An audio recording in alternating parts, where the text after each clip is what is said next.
वह यह आत्मा अक्षर दृष्टि से मात्राओं वाला ओमकार है। पाद ही मात्रा है, मात्रा ही पाद है। वे मात्राएं अकार, उकार और मकार हैं। अमात्रश्च चतुर्थो अव्यवहार्यः प्रपंचोपशमः शिवो अद्वैत एवं ओंकार आत्मेव संविष्टयात्मानां आत्मानां य एवं वेद। चौथा पाद मात्रा रहित है, उसमें कोई व्यवहार नहीं है, न कोई प्रपंच है, वह शिव और अद्वैत है। इस प्रकार ओंकार आत्मा ही है। जो उसे इस प्रकार जानता है, वह आत्मा से आत्मा में प्रवेश कर जाता है। जो पुरुष ओम ऐसे इस एक अक्षर रूप ब्रह्म को उच्चारण करता हुआ उसके अर्थ स्वरूप परमात्मा को चिंतन करता हुआ शरीर को त्याग कर जाता है, वह पुरुष परम गति को प्राप्त होता है। ओमकार को सारे मंत्रों का सेतु बतलाया गया है तथा मनोवांछित फल की प्राप्ति के लिए प्रत्येक मंत्र को ओम के साथ उच्चारण किया जाता है।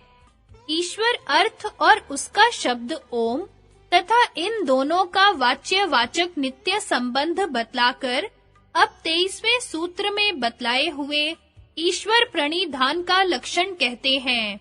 तत् जप बराबर उस प्रणव का जप, तदर्थ बराबर उस प्रणव के अर्थभूत ईश्वर का, भावनम बराबर पुनः पुनः चिंतन करना, अन्व्यार्थ उस ओम शब्द का जप और उसके अर्थभूत ईश्वर का ध्यान करना ईश्वर प्रणिधान है। व्याख्या ओम का मानसिक जप करना और उसका वाच्य अर्थ जो ईश्वर है, उसके सूत्र 24, 25 और 26 में बतलाए हुए गुणों की भावना अर्थात पुनः पुनः ध्यान करना ईश्वर प्रणिधान है। चित्त को सब ओर से निवृत्त करके केवल ईश्वर में स्थिर कर देने का नाम भावना है। इस भावना से अविद्या आदि कलेश, सकाम कर्म, कर्मफल और वासनाओं के संस्कार जो बंधन अर्थात जन्म और मृत्यु के कारण है, चित्त से धुल जाते हैं और सात्विक शुद्ध ज्ञान के संस्कार उदय होते हैं और केवल ईश्वर ही एक ध्येय रह जाता है। यह भावना बार-बार के अभ्यास से इतनी दृढ़ हो जानी चाहिए कि ओम शब्द के साथ ही उसका अर्थ स्मरण हो जाए। जैसे निरंतर अभ्यास से गौ शब्द के साथ उसका सारा स्वरूप स्मरण हो जाता है। यद्यपि जप और ईश्वर भावना रूप ध्यान दोनों का एक काल में होना नहीं हो सकता है, तथापि भावना रूप ध्यान से पूर्व और पश्चात जप करने का क्रम जानना चाहिए। जैसे श्री व्यास जी महाराज ने अपने भाष्य में बतलाया है। स्वाध्याय नाम प्रणव जप और अध्यात्म शास्त्र के विचार का है। प्रणव जप के पीछे योगाभ्यास करे और योगाभ्यास के पीछे प्रणव का जप करे।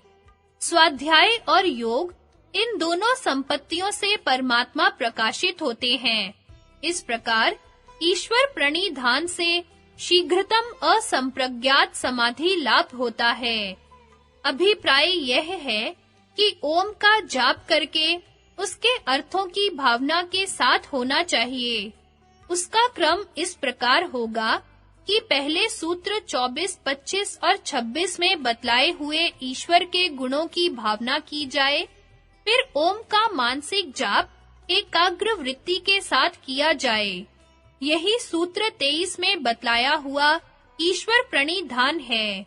इससे असंप्रज्ञात समाधि का शीघ्रतम लाभ किस प्रकार हो सकता है, यह इस सूत्र के विशेष विचार में भली प्रकार दर्शाया जाएगा। विशेष विचार पहला, जागृत अवस्था में स्थूल जगत में जो स्थूल शरीर का व्यवहार चलता है, वह आत्मा के सन्निधि मात्र से है।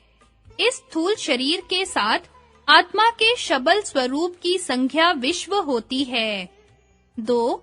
स्वप्नावस्था अथवा संप्रज्ञात समाधि में सूक्ष्म जगत में जो सूक्ष्म शरीर का व्यवहार चलता है वह भी आत्मा की सन्निधि से है। सूक्ष्म शरीर के संबंध से आत्मा के शबल स्वरूप की संज्ञा तेजस होती है। 3. सुषुप्ति अवस्था में जो कारण शरीर में अभाव की प्रतीति होती है अथवा अस्मितानुगत संप्रज्ञात समाधि में जो अस्मिता का अनुभव होता है तथा विवेक ख्याति में जब गुणों के प्रथम विकृत परिणाम रूप चित्त की आत्मा से भिन्नता प्रतीत होती है वह भी आत्मा के सन्निधि मात्र से है। इस कारण शरीर के संबंध से आत्मा के शबल स्वरूप की संज्ञा प्राज्ञ है।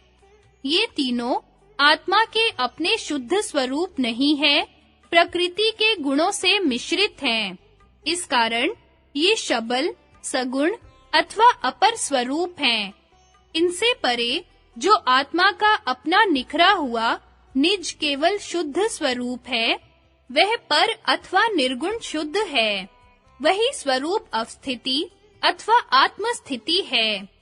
जिस प्रकार शरीर के संबंध से आत्मा को समझा है, इसी प्रकार संपूर्ण जगत के संबंध से परमात्मा को समझ लेना चाहिए। समस्त संसार में ज्ञान, नियम तथा व्यवस्था पूर्वक संपूर्ण कार्य परमात्मा की सन्निधि मात्र से होते हैं। स्थूल जगत के साथ परमात्मा के शबल स्वरूप की संज्ञा विराट है।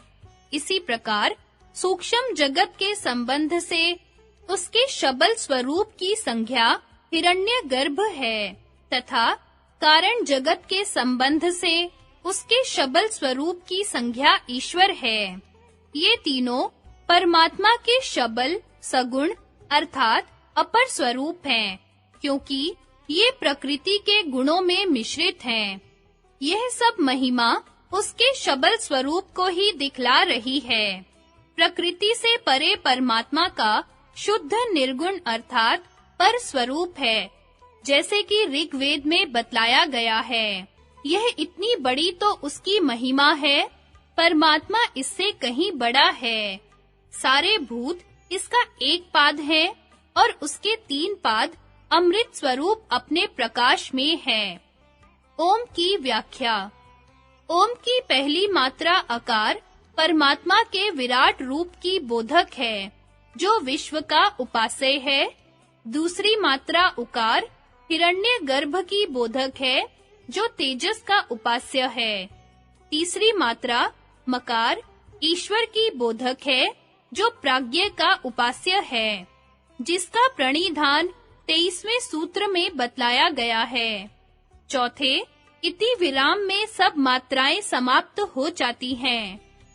वह गुणों की सर्व उपाधियों से रहित केवल शुद्ध निर्गुण परमात्मा स्वरूप है, जहां उपास्य उपासक के भेदभाव समाप्त हो जाते हैं, जिसका निषेधात्मक वर्णन निम्न प्रकार किया गया है।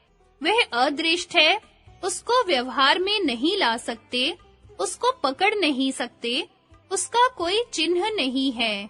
वह विचारों में नहीं आ सकता, उसको बतला नहीं सकते।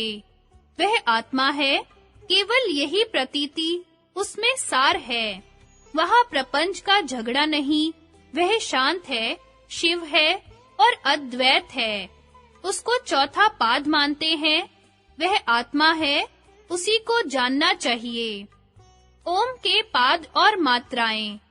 मांडूक्योपनिषद में ओम के 4 पाद बतलाए गए हैं।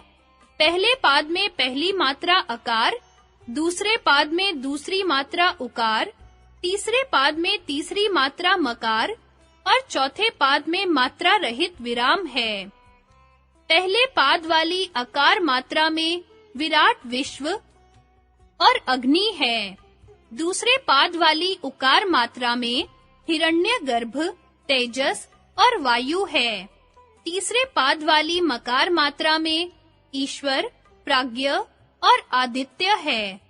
चौथे पाद मात्रा रहित विराम में कारण जगत और कारण शरीर से परे केवल शुद्ध परमात्म तत्व है।